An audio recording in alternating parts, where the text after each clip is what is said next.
2024년 4월 30일 태국 방콕의 밤은 끈적한 더위와 네온사인의 불빛으로 가득했다. 공항을 빠져나온 노민수 가명 34세는 익숙한 공기의 냄새를 맡으며 미소를 지었다. 태국은 그에게 단순한 여행지가 아니었다. 몇 년 전 이곳에서 만난 태국인 여자친구와의 추억, 그리고 태국 음식과 문화에 대한 애정이 그를 자주 이곳으로 이끌었다. 이번 여행도 그에게는 일종의 휴식이었다. 취업 준비의 스트레스에서 벗어나 잠시 자유를 만끽하고 싶었다. 노민수는 스마트폰을 꺼내 카카오톡 오픈 채팅방 태정보에 접속했다. 방콕의 클럽에서 함께 시간을 보낼 사람을 찾는다는 글을 올렸다. 오늘 밤 RCA 거리 루트 66 클럽 갈 사람? 같이 재밌게 놀아요.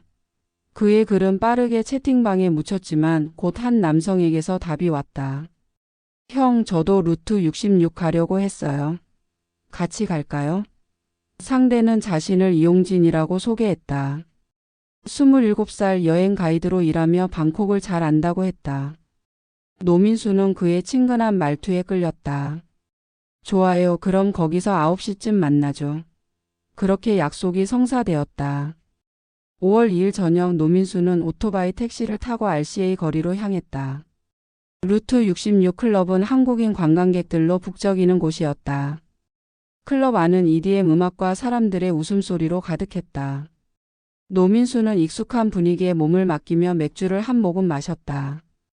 그때 약속한 이용진이 나타났다. 키가 크고 호리호리한 체격의 그는 웃으며 손을 내밀었다. 형, 민수 형 맞죠? 이용진입니다. 그의 미소는 어딘가 과장된 듯 했지만 노민수는 별다른 의심 없이 손을 맞잡았다. 두 사람은 곧 클럽의 열기 속으로 녹아들었다. 이용진은 능숙하게 대화를 이끌었다. 형, 태국 자주 오시나 봐요. 여기 루트 66 분위기 죽이죠? 노민수는 태국 음식에 대한 애정과 예전에 사귀었던 태국인 여자친구 이야기를 꺼냈다. 공교롭게도 그날 밤 노민수는 그녀와 재회하기로 약속한 터였다. 잠시 후 태국인 여자친구가 클럽에 도착했다. 그녀는 노민수와 반갑게 인사를 나눴고 이용진을 그냥 친구로 소개받았다. 셋은 함께 술을 마시며 이야기를 나눴다. 이용진은 노민수에게 형이라 부르며 친근하게 굴었다. 형, 여기 칵테일 진짜 맛있어요. 제가 한 잔 쏠게요. 그는 바텐더에게 무언가를 주문하며 눈짓을 보냈다. 시간이 흘러 자정이 가까워졌다. 노민수는 술 기운에 살짝 취해 있었다. 이용진은 그를 보며 미소를 지었다. 형, 좀 취하신 것 같아요. 우리 다른 데 가서 더 놀까요? 노민수는 고개를 끄덕였다. 그 순간 이용진이 건넨 칵테일 잔에 담긴 무색무취의 액체가 그의 몸속으로 들어갔다. 수면제였다. 하지만 이용진의 예상과 달리 노민수는 쉽게 쓰러지지 않았다. 약 기운에 비틀거리긴 했지만 그는 여전히 의식을 유지했다. 이용진은 당황한 기색을 감추며 말했다. 형, 좀 쉴래요? 제가 호텔까지 데려다 줄게요. 새벽 2시 27분 루트 66 클럽 밖. 이용진은 노민수를 부축하며 렌트카로 데려갔다. 차 문이 열리자 어둠 속에서 두 명의 남자가 기다리고 있었다. 이로운과 김영권이었다. 노민수는 흐릿한 시야 속에서 그들을 보며 무언가 잘못됐음을 직감했지만 이미 몸은 말을 듣지 않았다. 차 문이 닫히고 렌트카는 방콕 외곽의 어두운 도로로 향했다. 이용진은 조수석에 앉아 힐끗 뒤를 돌아보며 말했다. 형, 걱정 마세요. 금방 도착해요. 하지만 그의 목소리에는 차가운 기운이 감돌았다. 차는 점점 도시의 불빛을 벗어나 어둠 속으로 들어갔다. 이로운과 김영권은 말없이 노민수를 주시했다. 노민수는 점점 불안해졌다. 어디 가는 거지? 호텔이 이렇게 멀리 있나? 그는 힘겹게 물었지만 대답 대신 차 안은 침묵으로 가득 찼다. 이로운이 갑자기 그의 팔을 붙잡으며 말했다. 핸드폰 비밀번호 말해. 노민수는 저항하려 했지만 곧 이어진 폭행에 몸을 가누지 못했다. 이용진과 이로운은 그를 마구 때리기 시작했다. 김영권은 운전대만 잡은 채 차를 몰았다. 차 안은 비명과 타격음으로 어지러웠다. 결국 누군가의 손이 노민수의 목을 강하게 조르며 그의 숨을 멈췄다. 새벽에 방콕 외곽 렌트카는 미리 예약된 임대주택 앞에 멈췄다. 세 남자는 노민수의 움직이지 않는 몸을 끌어내 집 안으로 옮겼다. 그들의 얼굴에는 공포나 죄책감 대신 차가운 계산이 깃들어 있었다. 이곳에서 그들의 범죄는 새로운 국면으로 접어들었다. 노민수의 운명은 이미 그들의 손에 의해 결정된 후였다. 2024년 5월 3일 새벽 방콕 외곽의 허름한 임대주택은 고요했다. 렌트카에서 끌려 내려진 노민수의 몸은 이미 차갑게 식어가고 있었다. 이로운 이용진, 김영권은 숨을 고르며 서로를 쳐다봤다. 그들의 눈에는 공포나 망설임 대신 다음 단계를 준비하는 냉정한 결의가 담겨 있었다. 이들은 이미 오래전부터 이 순간을 계획해왔다. 보이스피싱으로 빠르게 돈을 벌던 생활이 기대만큼 수익을 내지 못하자 그들은 더 극단적인 방법을 모색했다. 한국인 관광객을 타깃으로 삼아 돈을 갈취하는 이 범죄는 그들의 머릿속에서 영화처럼 그려졌던 시나리오였다. 김영권은 운전석에서 내려 주택 안으로 들어오며 말했다. 빨리 처리해야 해. 시간 끌리면 귀찮아져. 그는 이들의 리더 격이었다. 39세의 나이에 비해 차분하고 계산적인 그는 보이스피싱 조직에서 잔뼈가 굵은 인물이었다. 이용진은 그의 말에 고개를 끄덕이며 노민수의 주머니에서 핸드폰을 꺼냈다. 비밀번호 알아낸 거로 계좌 확인해 볼게요. 그는 노민수의 핸드폰을 켜고 폭행 끝에 알아낸 비밀번호로 잔금을 해제했다. 하지만 계좌 잔액을 확인한 그의 얼굴은 굳어졌다. 370만 원? 이게 다야? 그의 목소리에는 실망과 짜증이 섞여 있었다. 이로우는 불안한 듯 방 안을 서성였다. 형, 이거 너무 위험한 거 아니에요? 그냥 돈만 뺏고 끝낼 걸. 그의 말에 김영권이 날카롭게 쏘아봤다. 지금 와서 뭘 어쩌라고? 이미 시작했어. 이로우는 입을 다물었지만 그의 손은 미세하게 떨리고 있었다. 그는 이 계획의 마지막에 합류한 막내였다. 김영권과 이용진이 보이스피싱으로 돈을 벌던 중 이용진이 그를 태국으로 불러들였다. 돈에 대한 욕심이 그를 이 어두운 길로 이끌었지만 이제 와서 후회해도 소용없었다. 이들은 노민수의 시신을 어떻게 처리할지 논의했다. 이용진이 제안했다. 파타야로 가자. 거기 저수지에 버리면 아무도 모를 거야. 김영권은 고개를 끄덕이며 계획을 구체화했다. 드럼통에 시멘트 부어서 버리면 완벽해. 손가락도 잘라야 해. 지문 때문에 신원 파악되면 끝장이야. 그의 말은 마치 영화 대사를 읊는 듯 했다. 이들은 범죄도시나 신세계 같은 영화를 떠올리며 자신들의 범행을 대담하고 치밀한 것으로 포장하려 했다. 하지만 그들의 행동은 아마추어적이었다. 오전 8시 37분 이들은 파타야로 향했다. 김영권이 운전하는 픽업트럭에 노민수의 시신을 싣기 위해 준비를 시작했다. 이들은 근처 가게에서 200리터 드럼통, 밧줄 그리고 시멘트를 구입했다. 점원은 그들의 이상 행동을 눈치채지 못했다. 오후 3시 파타야 마프라찬 호수 인근의 숙소로 돌아온 그들은 시신을 드럼통에 넣기 시작했다. 이로우는 철근 절단기로 노민수의 열 손가락을 자르는 역할을 맡았다. 그의 손은 떨렸지만 김영권의 날카로운 눈초리에 어쩔 수 없이 작업을 이어갔다. 빨리 해. 시간 없어. 김영권의 재촉에 이로우는 이를 악물었다. 피와 땀 냄새가 방 안을 가득 채웠다. 드럼통에 시신을 넣고 시멘트를 부은 후 이들은 뚜껑을 단단히 닫았다. 이용진은 노민수의 핸드폰을 켜고 그의 부모님에게 문자를 보냈다. 바빠서 정신없어요. 곧 연락드릴게요. 그는 노민수가 아직 살아있는 척 위장했다. 5월 4일 저녁 그들은 픽업트럭에 드럼통을 싣고 마프라찬 저수지로 향했다. 밤 10시경 어둠 속에서 드럼통을 저수지에 던졌다. 물속으로 가라앉는 소리가 짧게 울리며 그들의 범죄는 일단락되는 듯 했다. 하지만 그들의 계획은 완벽하지 않았다. 5월 7일 금융거래 제한이 풀리자 이들은 노민수의 계좌에서 370만 원을 인출했다. 하지만 기대했던 큰 돈이 아니었다. 화가 난 이용진은 즉흥적으로 노민수의 핸드폰으로 그의 부모님에게 전화를 걸었다. 아들이 마약을 물에 버려서 우리한테 손해를 끼쳤어요. 300만 바트약 1억 1천만 원을 주지 않으면 죽일 겁니다. 그의 목소리는 떨렸지만 협박은 계속되었다. 이 통화는 그들의 치명적인 실수였다. 노민수의 아버지는 즉시 주태국 대한민국 대사관에 신고했고 태국 경찰이 움직이기 시작했다. 저수지로 드럼통을 버린 그 순간 그들은 자신들이 자유로울 거라 믿었다.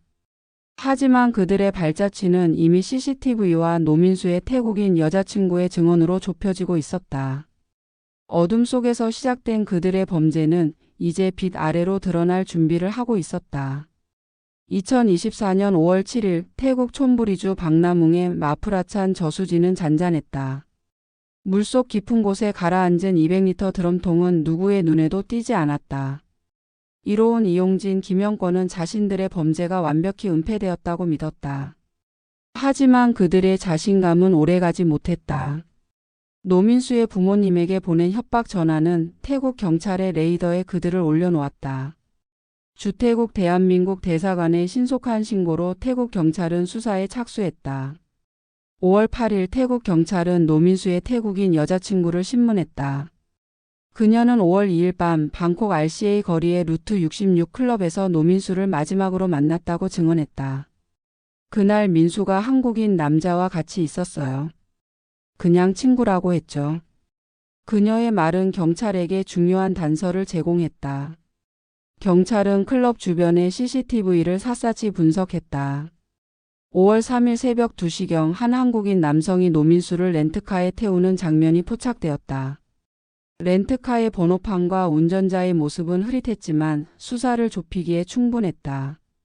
한편 세 가해자는 각자의 길로 흩어졌다. 이로우는 5월 9일 한국으로 도주했다.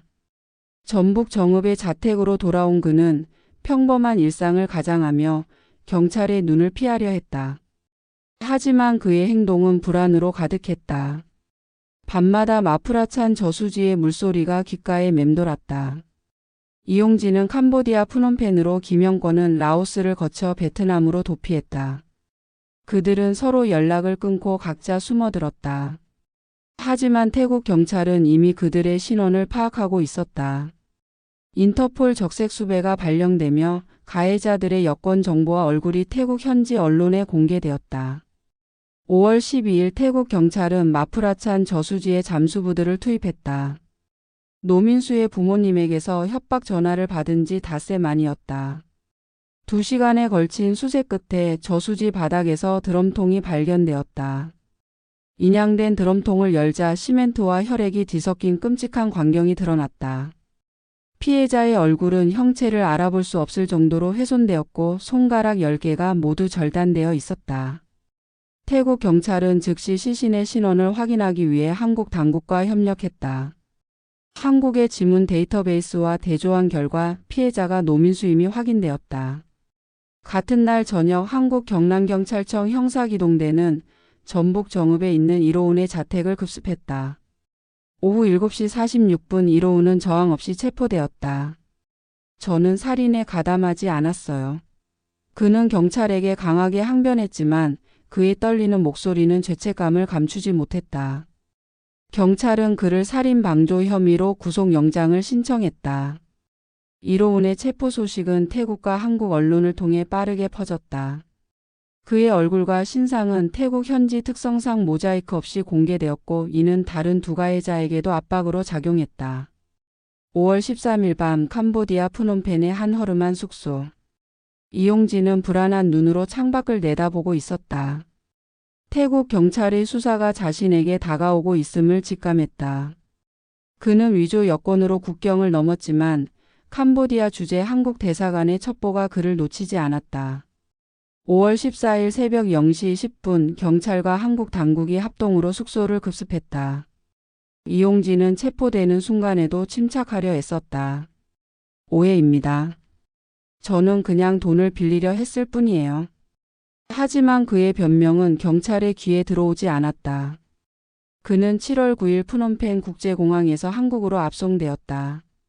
김영권은 가장 오랫동안 도주했다. 라오스를 거쳐 베트남으로 이동한 그는 위조 여권으로 신분을 숨기며 숨어 지냈다. 하지만 9월 12일 베트남 공안은 하노이 외곽의 은신처에서 그를 체포했다. 9월 24일 그는 노이바이 국제공항에서 한국 경찰에 인계되었다. 체포 당시 그는 지친 얼굴로 고개를 숙였다. 자수하려 했어요. 그의 말은 힘없이 공기 중으로 흩어졌다. 태국 경찰의 수사는 치밀했다. 그들은 가해자들이 드럼통과 밧줄을 구매한 가게의 CCTV를 확보했고 렌트카 이동 경로를 추적했다. 노민수의 태국인 여자친구와 클럽 직원들의 증언, 그리고 피해자의 핸드폰 기록은 퍼즐 조각처럼 맞춰졌다. 가해자들이 치밀한 범죄를 꿈꿨지만 그들의 실수는 곳곳에 남아 있었다. 협박 전화, CCTV에 찍힌 모습, 그리고 저수지에 버린 드럼통은 그들의 범행을 드러내는 결정적인 증거였다. 한국으로 송환된 이로운과 이용진은 창원지방검찰청으로 넘겨졌다. 김영권의 송환은 조금 더 시간이 걸렸지만 결국 3명 모두 법의 심판대에 서게 되었다. 노민수의 가족은 태국과 한국을 오가며 아들의 억울한 죽음을 밝히기 위해 애썼다. 노민수의 누나는 창원지방법원 앞에서 눈물을 흘리며 가해자들의 엄벌을 호소했다. 우리 오빠는 착한 사람이었어요. 왜 이런 일이. 그녀의 목소리는 떨렸지만 단호했다. 수사망이 좁혀지며 가해자들의 은폐는 무너졌다. 그들의 범죄는 영화 속 멋진 악당의 이야기가 아니었다. 아마추어적인 실수와 욕심이 얽힌 비극이었다. 이제 그들은 법정에서 자신들의 죄를 마주할 시간이었다. 2025년 1월 16일 창원지방법원 형사사부 법정은 무거운 침묵으로 가득했다. 태국 파타야 한국인 관광객 납치 살해 사건의 재일심 선고가 내려지는 날이었다. 방청석에는 노민수의 가족과 취재진이 숨을 죽인 채 판결을 기다렸다. 이로운, 이용진, 김영권은 각기 수갑을 찬 채 피고인석에 앉아 있었다. 그들의 얼굴에는 긴장과 체념이 뒤섞여 있었다. 지난 8개월 그들의 범죄는 태국과 한국을 뒤흔들며 세간의 분노를 불러일으켰다. 재판장 김인택 부장판사는 차분한 목소리로 판결문을 낭독했다. 피고인들은 금전을 노리고 일면식 없는 피해자를 계획적으로 납치하고 폭행해 살해한 뒤 시신을 훼손하고 은닉했다. 이는 인간의 존엄성을 짓밟는 잔혹한 범죄다. 법정 안은 숨소리조차 들리지 않을 만큼 고요했다. 노민수의 누나는 두 손을 꼭 쥐고 눈물을 삼켰다. 먼저 이로운의 판결이 내려졌다. 피고인 이로운은 범행에 직접 가담하지 않았다고 주장하나 피해자를 결박하고 폭행에 동참한 점이 인정된다. 징역 25년, 위치 추적 전자장치 부착 10년을 선고한다. 이로운은 고개를 숙인 채 미동도 없었다. 그는 끝까지 살인 의도가 없었다고 항변했지만 법원은 그의 공모 사실을 명확히 판단했다. 다음은 이용진이었다. 피고인 이용진은 피해자를 유인하고 수면제를 투약하며 범행을 주도했다. 반성의 기미가 없고 피해자 유가족에게 추가적 고통을 안겼다. 무기징역, 위치 추적 전자장치 부착 10년을 선고한다. 이용진은 판결을 듣는 순간 입술을 굳게 다물었다. 그의 눈에는 분노가 스쳤지만 그는 아무 말도 하지 않았다. 법원은 그의 사이코패스 검사 결과와 범행의 대담성을 중대한 양형 사유로 보았다. 마지막으로 김영권. 피고인 김영권은 범행을 계획하고 실행을 주도한 핵심 인물이다. 도주 기간 동안 반성 없이 위조 여권으로 신분을 숨겼다. 징역 30년, 위치 추적 전자장치 부착 10년을 선고한다. 김영권은 판결문이 낭독되는 동안 눈을 감고 있었다. 그의 얼굴은 무표정했지만 손가락은 미세하게 떨렸다. 재판부는 양형 이유를 덧붙였다. 피고인들은 보이스피싱으로 돈을 벌다 더 큰 욕심에 눈이 멀어 이 사건을 저질렀다. 피해자의 생명을 빼앗고 유가족에게 씻을 수 없는 고통을 안겼다. 엄중한 처벌이 불가피하다. 판결이 끝나자 노민수의 누나는 조용히 흐느꼈다. 그녀는 법정 밖에서 기자들에게 말했다. 오빠는 돌아오지 않지만 이 판결이 최소한의 정의라고 믿고 싶어요. 그러나 이야기는 여기서 끝나지 않았다. 1월 21일 검찰은 판결에 불복해 항소했다. 이로운 이용진, 김영권도 잇따라 항소를 제기했다. 그들은 여전히 서로에게 책임을 떠넘기며 혐의를 부인했다. 2025년 4월 30일 부산고등법원 창원재판부에서 항소심 첫 공판이 열렸다. 이로운은 강도만 공모했을 뿐 살인 의도는 없었다고 주장했고 이용진과 김영권은 상대방이 범행을 주도했다며 공모 자체를 부정했다. 하지만 그들의 변명은 공허하게 들릴 뿐이었다. 6월 11일 항소심 두 번째 공판을 앞두고 노민수의 가족은 여전히 아픔 속에 있었다. 그들은 태국 파타야의 저수지에서 아들의 흔적을 찾으며 기도했다. 한편 가해자들은 법정에서 끝없는 공방을 이어갔다. 그들의 범죄는 영화 속 화려한 악행이 아니었다. 욕심과 어리석음이 얽힌 비극이었고 그 대가는 평생의 속박으로 돌아왔다. 노민수의 이름은 이제 한 가족의 기억 속에 그리고 잔혹한 사건의 기록 속에 남았다. 법의 심판은 내려졌지만 그의 빈자리는 누구도 채울 수 없었다. 방콕의 화려한 밤에서 시작된 이 이야기는 결국 차가운 법정에서 끝을 맺었다.